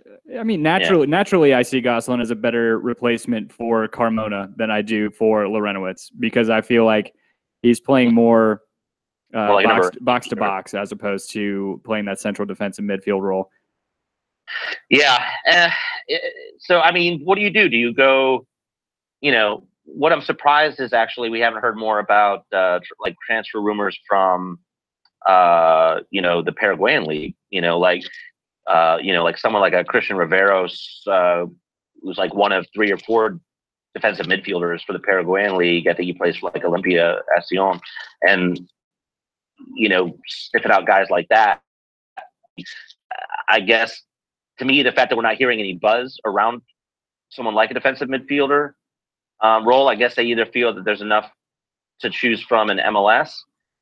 But again, the flexibility that Larry has, I don't see that in any other. De Jong. I mean, who else could do something like that? I don't know that he has the wherewithal to get solid chest kick ability to warrant that namesake. No, I mean, you could take a look at. I mean, there are rumors about Mascherano coming back to Liverpool. I think he's still fit to play, in the big leagues, either in central defensive mid or in a center back role. But speaking of Liverpool center defensive mids or former ones, I could see somebody like I would love to see a guy like Lucas Leiva. Granted, he would take a DP spot, but to come and be like a central midfield linchpin like that for us, there are guys out there. And I don't know. It's definitely just about finding them. Yeah. I just feel like I just don't think we're gonna see like all of South America come in next season. I mean, that's fine. If you're looking to bring in Lucas Rodriguez for Assad, you want to bring in Franco Escobar for walks, and then bring in another South American or a Central American for Larry. I mean, that'd be something, that to see. That would definitely raise eyebrows in the league. And we're already being, people already watching us for our flair. So we'll just have to see what happens. I'm just trying to stay pretty cool about it because there's a lot of time left, and it's one thing. It actually makes me reflect on. I don't know how people with other teams like Chicago Fire or Columbus Crew or DC United or Philadelphia Union or even New England Revolution, where all of a sudden you wake up and Brad Friedel's your coach, or you don't know what city you're going to be in, or you don't trust your ownership. And you want to talk about Thanksgiving? I'm thankful we have this ownership because I'm just sitting here like, they got it. It'll be. I'm thankful not only for the ownership of the team. We could be Orlando, man. I love that. Orlando tweeted out this GIF of the team running up and celebrating with their fans, and they're like, "This is us running to the Thanksgiving table." And the only tweet reply they had was a guy saying, "Did anybody else stop watching our team after 5 games?" True fans, not plastic. Yeah, not plastic at all. So to that point, favorite moment of the season. So I'm going to call back to Houston as well. I know Devin touched on it, but just because I've never experienced anything like standing in that tunnel when it just started to flood, and then moving to a parking garage and just nonstop. I mean, literally nonstop for like an hour and a half, chanting and drums and just crazy shenanigans. Rushing out the parking garage when guys are yelling at us and there's like a lightning delay, and they're like, "Stay inside," and everybody like says, "Screw you," and they all run out, and we're gonna chant outside the stadium, for the people, like it's just craziness. I've never experienced a culture like that up until that point, so that just kind of blew my mind and really hooked me. And then within that game, I think Joseph got a brace. That was where he scored that impossible goal, where he's on the left side of the goal. You think he's going to run out, and then just slides it in. The same one he scored against New England. Or was it LA? Chicago. No, I think he did it like 4 times. No, I'm thinking that's right. Mercedes-Benz. Chicago in that. Yeah, I'm thinking of Chicago in that one. But but either way, just so many different things that I remember. Joseph almost jumping in fire. A tweeting ad and getting tweets back from WrestleMania. Going to the Soccer Cooligans event. Meeting Bobby Boswell. So I mean, I said favorite moment, not the entire season. There's so many. God. Oh God. Yeah. That time Kevin called me when my wife wasn't home. After dark. So not to rush you off, we'll have you back on. Obviously, I mean, you're one of our favorite people. In terms of next year, I mean, we've been asking people predictions for either whether you want to call it standing. Nobody talks about record that much, but standings, points. Where do you see us next year? Yeah, so I think I don't think it's going to be as smooth a sort of run into. I think the schedule's going to help, but I think ultimately because we're playing some youth, we'll be introducing some new pieces. I don't know if we'll be fighting for second again. And some other teams are starting to look like they're starting to figure stuff out too. So it'll be interesting. I think it's going to be tight again in the East. much the same way it was before, and I think we'll probably be, maybe third or fourth again. Yeah, I'm with you on that. The one thing I would not necessarily bank on is the East continuing to be as strong as it was this year. It's kind of an aberration given the last 15, 16 years in the league. So, yeah, we saw Chicago Fire peak at and I don't know if they're gonna. I think they're gonna struggle next year to maintain that pace. And but New York Red Bulls is always in it, and it's so funky because of the playoff structure. It's hard to say. But I appreciate you guys. I hope you guys have a great holiday. I appreciate the hell out of you, Jay. Yeah, we appreciate you, Jay. As always, have a happy Thanksgiving, man. We'll see you soon, or I'll talk to you. Kevin will be talking to you soon on FIFA. Yeah, so we'll get that going. Can't wait. All right, man. Take it easy, Jay. All right. Bye. All right, Tim, talk to the people for a minute while I get this extender set up. Kevin's phone is running on empty. So like I was saying, one of the things in terms of talking about our record next year, I mean, New York Red Bulls seem to have kind of a down year despite how well they did, upsetting Chicago in the first round of the playoffs, if you even want to call that an upset. I still think that, I don't know, I want to say the third, fourth place is kind of a safe bet. I love the amount of confidence, bordering on arrogance, that Christian has in terms of thinking that 60 points is our floor, because 60 points is 5 points higher than what we were this season. And it's, nearing, if that's the floor, you're talking about us breaking Toronto's record from this year in points. Exactly. Which a lot of that banks on, I think will bank on us getting guys back, the guys that really harbored and cultivated that chemistry. And if you get rid of a couple of those guys, it's really going to screw with them some things. So another guy we met recently. So before we get to this. So Jay Riddle, you can find him on Twitter. I keep forgetting to ask that. It's J_Riddle. You can find him on Twitter and Instagram and all the things. So. Yeah, he's all over the internet. If you guys are following anything Atlanta United related, you'll see him. Yeah, he's there. It's almost like you don't even need to say anything. But so yeah, back to your point. Yeah, so a couple weeks ago we met the face behind the beautiful game on Twitter, Jimmy Vance from 92.9 The Game. Had a chance to meet him, interact with him during our live tailgate show with Terminus Legion for the Toronto game, and then also met up with him for the Columbus game. So I know that he's got family dinner going on tonight. I'm hitting call now, so hopefully we can catch him. Yeah, I think it ended up working out, us working or getting in an hour later. So all right, so that thing isn't. Hello. Yo. Hey, we got Jimmy Vance. How's it going, man? Hey, man. How you guys doing? Good. How are you? Doing good. Thanks for having me on. Thanks for coming on. I'm glad we could make the schedule work out. I was just saying that I was afraid we were gonna eat into some of your eating in time. No, it's my I'm in Dallas right now. It's my father-in-law. We're celebrating his birthday today, so had dinner and had the cake. So I appreciate you giving me an extended, late show. I assure you, it was all for you.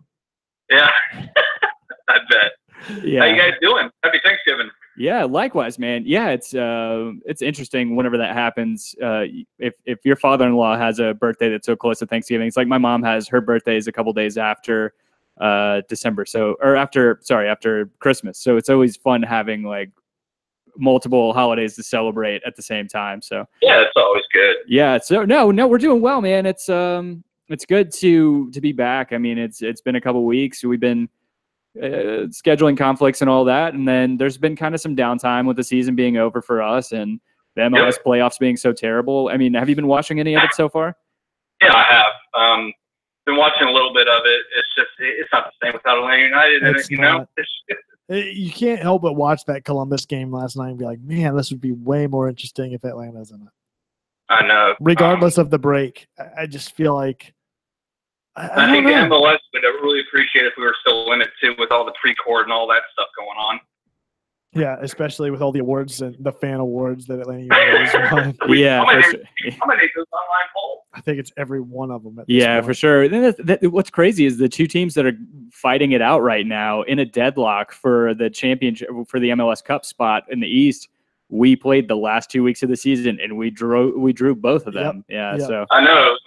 And I mean, Toronto, we kind of outplayed them. We should have had that at the end, but Javinko with that amazing free kick. I mean, really cost us there with could have gotten second place. But then Columbus, I mean, just so many times off the post. They had some good opportunities too, but Kyle, you feel that you play so well in those two matches against the best teams right now in the league.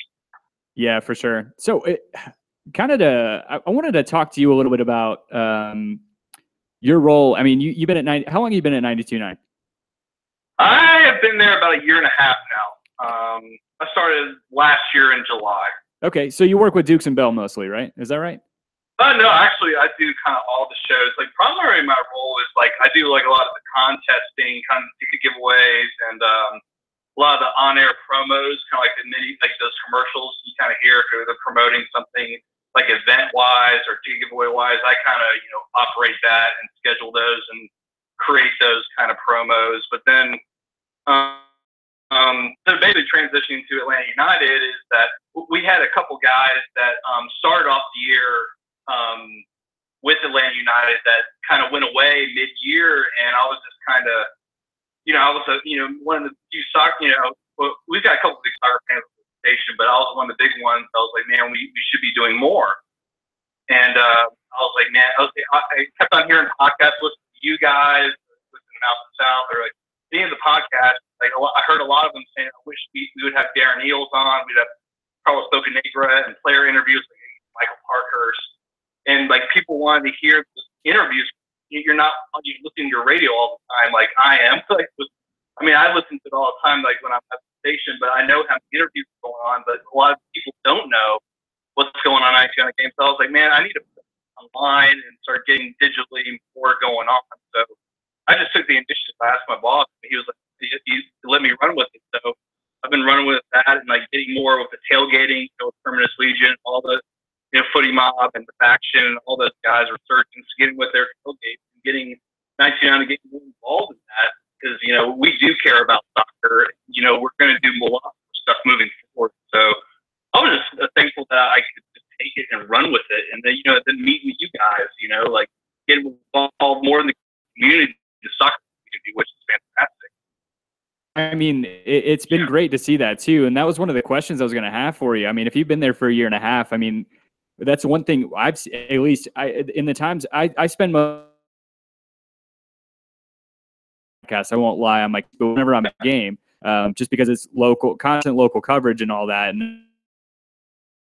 and for my afternoon commute. So the one thing I did appreciate was that 92.9 the game outside, above what it seemed like 680 was doing. Look, I have no dog in the fight. I'm one of the people that listen to 680, and it was just non-existent. Exactly. Yeah. And yet then they'll talk about how the fans aren't showing up for Atlanta Falcons games and blah blah blah, but there's zero talk about the Atlanta United crowd. Yeah, and conversely, you turn on 92.9 the game, well, even if it's a 5-minute little tidbit about Atlanta United, it's still getting mentioned. Yeah, absolutely. I felt like, at least from an outsider's perspective, I saw that kind of evolution over the past year or so. Is that something you saw internally too? Yeah, it's kind of strange for a lot of people, like soccer fans. It's like, how, in the South, and especially in Atlanta, you're dominated by NFL college football market. It's just been the way it is a long time. But now, just with the soccer and like you said, Dukes and Bell, some of them, a couple of them have season tickets, and they're seeing it, and they kind of see the connection between college football. I feel like college football and soccer. It's the closest thing to it. It's the closest thing to it. Yeah, I mean, you see the passion, and you see kind of. I mean, I'm not saying I went to the University of Georgia, but in the early stage of the call and response, Atlanta United, in Athens, when I was with Georgia Bulldogs kind of callback, it's got that stand to it, and slowly and surely the radio station recognizes that, and they see I've been talking to my programming director, they were blown away by the response. I think all of us were blown away by the sellout streak. I think none of us really expected it to be that much, and us breaking these kind of records. But I mean, the radio station is fully behind soccer, and they recognize how big of a deal this is to the local community. Yeah, and you see that. I mean, with the play-by-play too. Whenever you have Adam Schick and you have Jason Longshore, I mean, it's great. I think it's fantastic, and it's great that somebody grasped it and kind of took it and ran with it. Yeah, because not to mean to do some plugging for myself, but Jason Longshore and I, we do basically a Facebook Live show we do it. We're going to go in for it every Wednesday to 1:30. On 910 Games Facebook page, and the past couple shows have been like an hour long because we've been getting so many good Facebook questions. But yeah, I mean, with Jason Longshore, how much knowledge he has of the game, and especially locally in Georgia and South, he is just a great resource. And for anybody that really wants to know more or ask more questions, you hit Jason Longshore on Twitter. I mean, he's just a vast bunch of knowledge on soccer. Yeah, for sure, and he's a super nice guy. I mean, it took a while for us to be able to actually get together with him during the tailgate. We've been trying to coordinate here and there throughout the year to get him in studio and all that kind of stuff, and kind of trade appearances on Soccer Down Here and have him on. It'll eventually happen, but yeah, you're right. I mean, and that's great. I mean, we talked about it early on in the season. We don't see anything. We no competition kind of thing. I mean, it's like this whole. I see it kind of as a homogenous group. I mean, we have so many. It's a family. Yeah, for sure. There's a media family. We're just the crazy aunt in the family. Yeah, we're the crazy aunt that's mixed Vicodin with Xanax and then finish the night off with a nice Chablis. Yeah. I mean, it's how it got started. I mean, because I think it's what is interesting about it. Not like it's like a cult thing or anything, but because it's not talked about a lot on ESPN and national media or TV or locally. And I found it when I started listening more. I mean, listening to the podcast, and that's how you get a lot of knowledge about the game. And I feel grateful to have you guys listening to in the early days, and a bunch of other podcasts, like Soccer Down Here and Mount.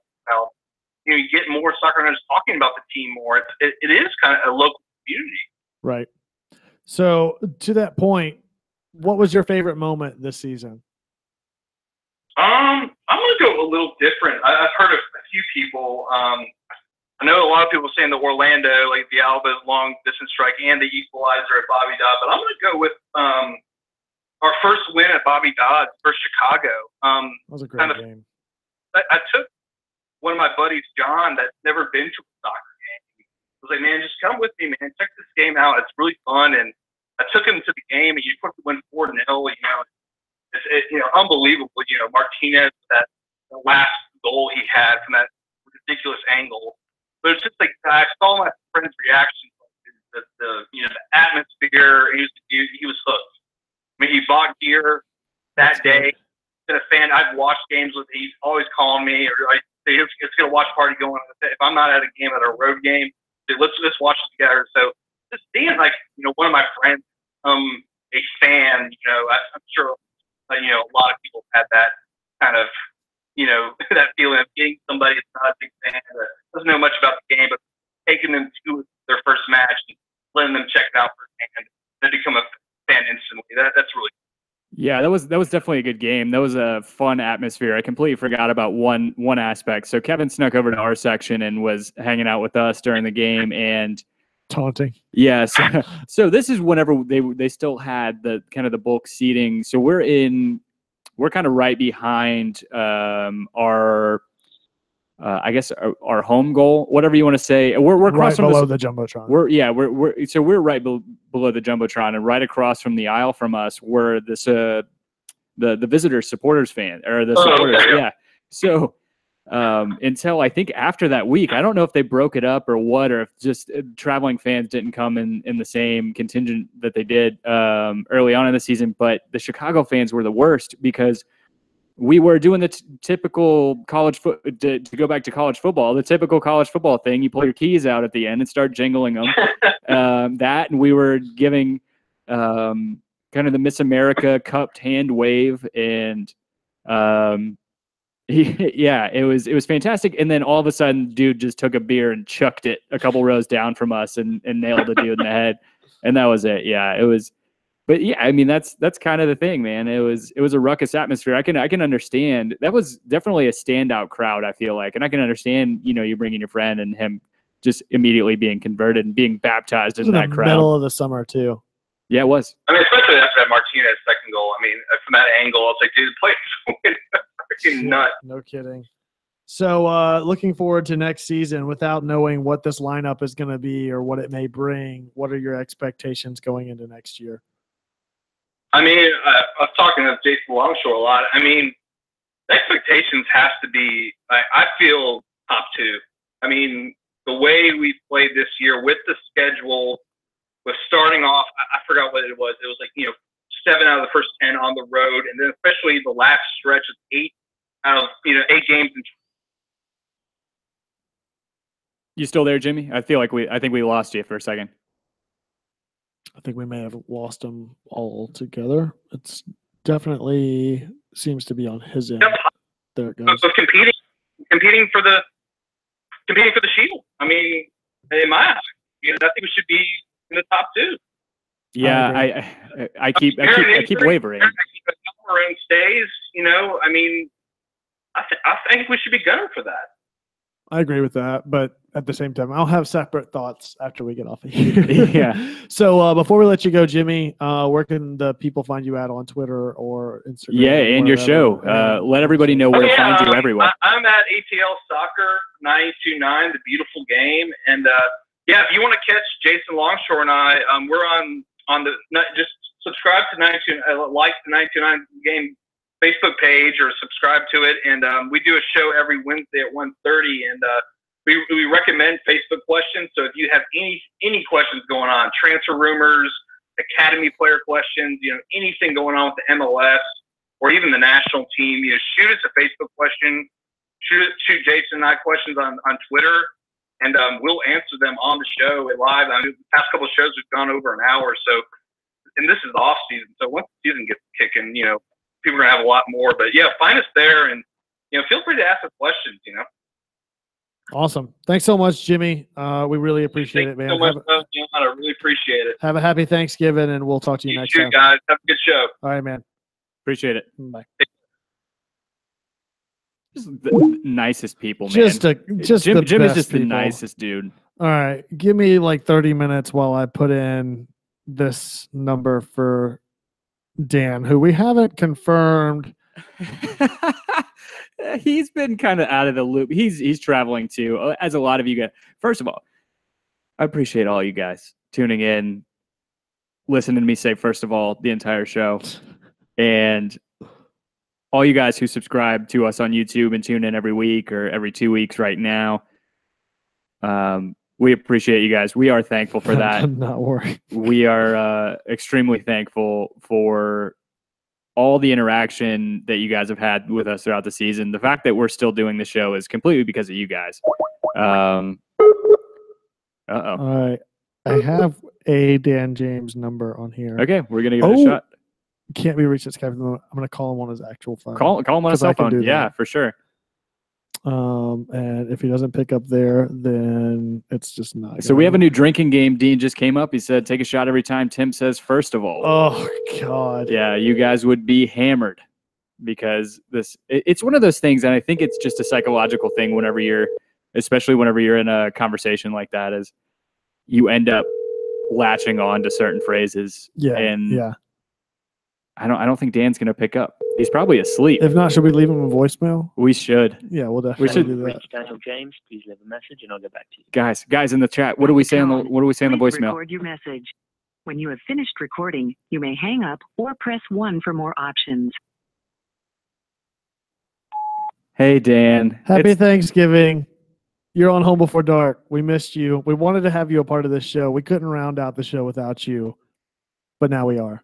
Yeah, I feel like you're probably in some sort of pre-turkey coma getting ready. Jay Riddle says wanker.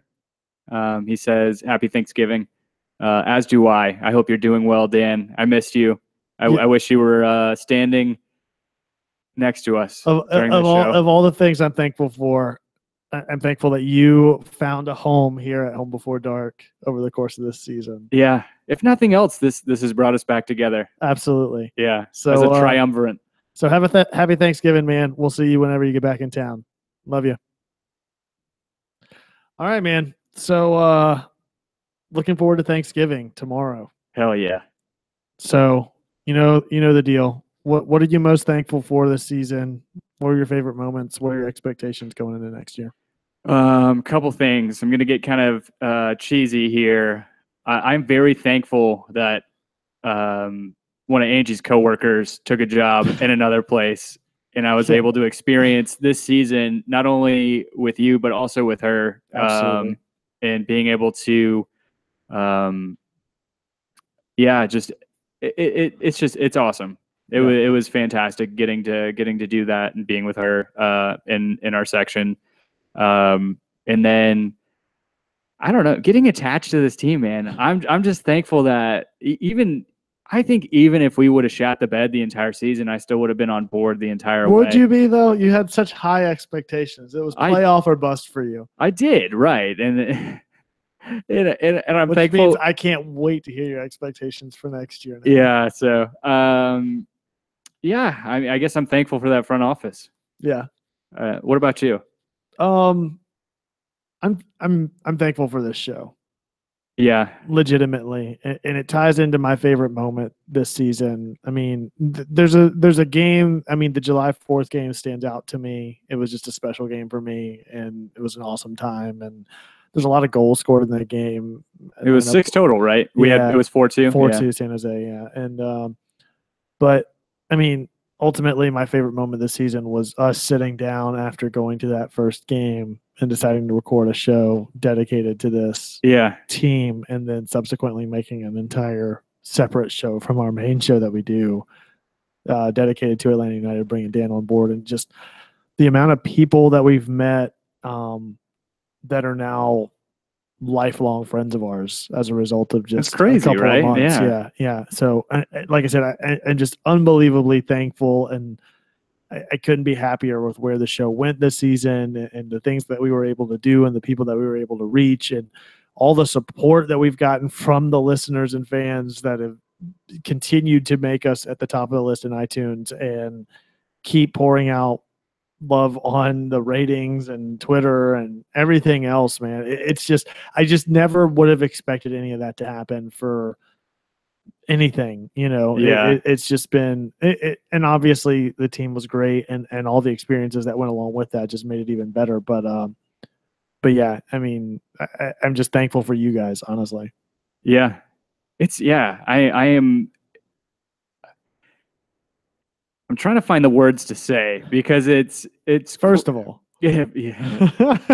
it's crazy to me that you guys found our show on iTunes or on YouTube, however you did, and you decided that you were going to keep listening. And I just keep thinking of all the moments that we've had on this show, whether it's having the people on, or tonight even having your birthday party on the show and bringing a cake onto the show with candles lit, the live chat each and every week. Orlando is Not the South banner signed by Brittany Arnold, live tailgate shows, or, whatever it may be, man. This entire season was just a roller coaster outside of the 90 minutes played week in and week out. Yeah, we're getting some fun chat in there.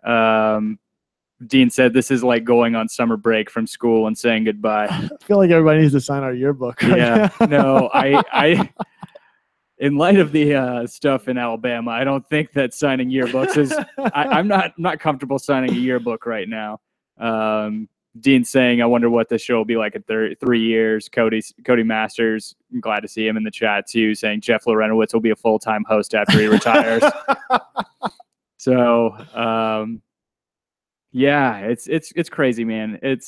I think about it sometimes, and it seems self-flating at times and conceited, whatever, to think, I can't believe we have hundreds, thousands of people listening on a weekly basis, and it's people.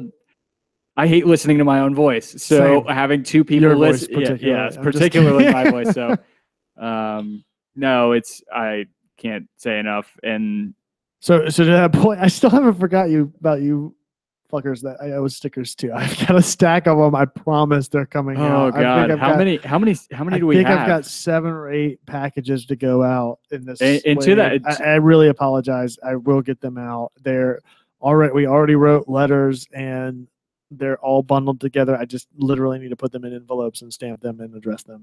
I'll get them out. I promise. Yeah. And to that point, anybody in that time, anybody else who wants stickers who hasn't already got some, shoot us a DM or shoot us a message or whatever on Twitter, and we'll get some out to you guys. We got plenty of stuff planned for you guys in the off season. A lot moving forward going into next year. So with that, what are your thoughts looking towards next year? What are your expectations? Expectations, I think I net out at about a 2 to 3. I think that, or second to third. I think a lot of that has to do. I don't think our ceiling is number 1, unfortunately, because I think for a third year in a row, Toronto's going to take the Supporter Shield, or maybe they didn't. They're built to. Maybe not the Supporter Shield last year. I can't remember if they did that or not, but they. Yeah, I mean, I don't foresee them losing Vasquez. Losing their core between Vasquez, Altidore, and Javinko. So I don't know that we take them over, and with the potential loss of what I was talking about and the loss of chemistry that we might have going into this year, I think that might have something to do with it. I don't know, man. I'm kind of torn. I still think we're second or third. I think the East has a steep drop off next year. So, Dean saying Colorado won the Supporter Shield last year. What a turn of events. Yeah. So that tends to be, with me not knowing where things are.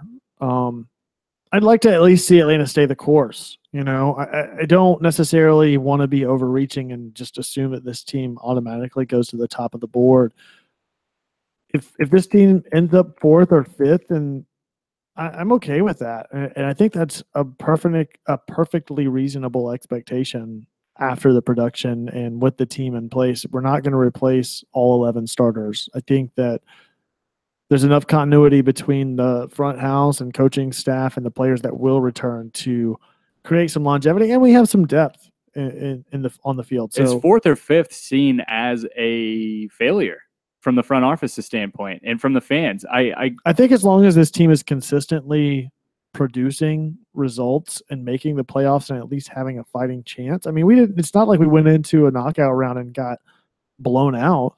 We went up against a team that's really hot, that's fighting just to stay in their city at this point. And we played them for 120 minutes nonstop. Yeah, for sure. I mean, there was a lot of emotion in that game and some unfortunate place in the PK shootout that it was ultimately a coin flip no matter what, but that it just didn't go Atlanta's way. So I don't necessarily think that a 4th or 5th spot is a disappointment. At least he's saying with MLS is long. Exactly. So it's all about, I mean, look at Columbus. Columbus came in. They were 5th. 6th was New York. That's right. So New Jersey, sorry. Yeah. So, I mean, look, I don't see that's a failure at all. I mean, you're looking at Columbus now that's in a fighting position to go on to the final. I mean, yeah, every team's got a shot that's in those playoffs. That's a good point, Dean. So it's been one hell of a season. We got a lot of content. Got a couple other things. Dan not being here, he wants to put his 2 cents in. He had a couple things he wanted us to talk about. Okay. Yeah, the ATL USL team. Talking about the name. He said the best he's seen is ATL or Atlanta United 2 chains. Atlanta United 2 chains. Got it. G unit, obviously, which we saw earlier, I think, from Cody, talking about the Gwinnett unit. How sad is Kevin after his favorite player, Tam Backus, was let go? No, nothing? Nothing. No, completely. So interesting here. And I think I saw Devin in the live chat talking about how Tito would perform in EPL and how he would be a kind of a squad rotation player there. So Tito's getting interest from Wolves, who are right now in champions or the championship. I believe they're first though, so they'll be promoted next year. unless they absolutely shit the bed. I think they're kind of far ahead, if I'm not mistaken. I said, do you think the championship is a worthy enough place for our DPs to go to? He said, I don't think that Wolves can afford him, as he would be one of their highest paid players. How much would you let Tito go for? So, first of all, I want to point out he's always going to be biased against Wolves because they're another Birmingham team. And one of the teams he probably hates. Probably not as much as Aston Villa, but I mean, championship, I see that kind of as a step down. I mean, if not a lateral move. I would say it's more a lateral move than a step down, in my opinion, just because, yeah, I see that more of a lateral move. And that said, considering what he's able to bring and impact and contribute on a brand new team, I think in a lot of ways, like, from a career standpoint, it's probably a lateral move. I guess it puts you in a region where maybe you're more noticed from. Yeah, and you can end up getting put into or promoted to EPL. And Right. I don't necessarily know that EPL is paying as much attention. I don't know how that kind of stuff works out. I see it as a lateral move. I mean, that's what Chris McCann came over from the championship. So yeah. I think I can see that for sure. We had it would make a lot of sense that this would happen on our kind of not going away, but end of season show. We have our first bot in the chat room. Yes. Just a plug emoji and a blue circle emoji. It's Viralis.tv. I'm guessing that's some sort of ED medicine. Amazing. Yeah, Christian said bot. We made it, fam. We in here. And then Jay Riddle said the Russians are here. We in here.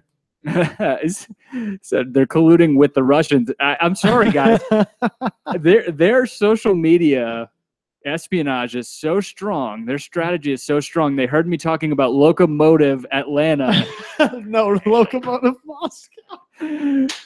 I said Lokomotiv Moscow, and all of a sudden we have a Russian bot in the chat room. God, that's amazing. It goes deep. I mean, I can't imagine what the DNC went through over the past year. God. So. Influencing all those fan votes. Yeah. No, but like you were saying, I think we're going to be at a lot more live events next year. We're going to be and we're not going away. I mean, we got a lot of stuff to talk about in the off season. I know that we've talked about doing pro rel discussion. Obviously, the cup isn't over yet. We'll having interviews, having people coming in. And we got a lot of stuff going on. Whether or not it's every week or multiple times a week. I mean, I kind of like the every other week that we're doing right now. Maybe we continue that. Maybe it ends up picking up every week here or there, depending on what we got to talk about. But yeah. And as I got to get the studio set up. It's on you now. Yeah, it is on me. I feel like you only sublet just so that you could get you don't have the responsibility. What? I took it a whole season. You've had two shows over here, and now you're sick of it. Yeah, absolutely. It's crazy to me. Pirlo sat on the couch the entire time. Such a good boy. 2 hours straight. So great. No farts. It's been great. Yeah, he didn't gag us out this time. Awesome. He's not barking. He's not laying on cords. Nothing like that. Yeah, he's retired, just like the real Pirlo. Yeah, we'll miss you. I'll actually miss Pirlo and his lack of defense. So I mean, I think we have transfer discussions abound, and we've got a ton to talk about, man. Yeah. And you know, before we break, it's tough not to get emotional because I feel like Dean said, it is like the summer sort of going away thing. I'm thankful for you, man. Like, it's crazy. We've been doing this show in some capacity for almost 5 years now, and it's just great. I can't picture a better person or a better group of people to do it with between you and Dan. So thanks for showing up. Right back at you. For showing out every week and putting up with my nonsense. Thank you guys. I don't think we had any new ratings or reviews. We had one new rating. We're up to 67. Yeah. Cool. And sorry for the technical difficulties at the beginning. Listen back to the iTunes if you want to catch it. Yeah, for sure. Yeah. If you guys are watching on YouTube right now, thank you. Hit the subscribe button if you haven't already, and tune in on the iTunes. You'll hear all of Pierce's discussion. Commentary. Yeah. It's for some reason Hangouts decided to change the audio source. So yeah, if you do find us on iTunes, be sure to leave a rating or a review to hear your review read on the show. And we'll see you next time. Until then, you can find both of us, including Dan, on Twitter. You can find Dan at DNJMS. Tim, where can they find you? You can find me at Tim Herb. You can find me as well at The Architect. That's at _ARC. The number 1 TECT. Find us collectively at Home Before Dark. That's before spelled B and the number 4. And try to guess who's tweeting from a shared Twitter account. Is it me or is it Tim? It's never going to be Dan. We've boxed him out. Maybe he'll get privileges next year. Maybe we'll put up a poll to see if he should get privileges next year. I like that. I like that idea. A lot more competition. Exactly. So thanks, guys. We love the hell out of you. We're thankful for each and every one of you every single week. Until next time, be home before dark.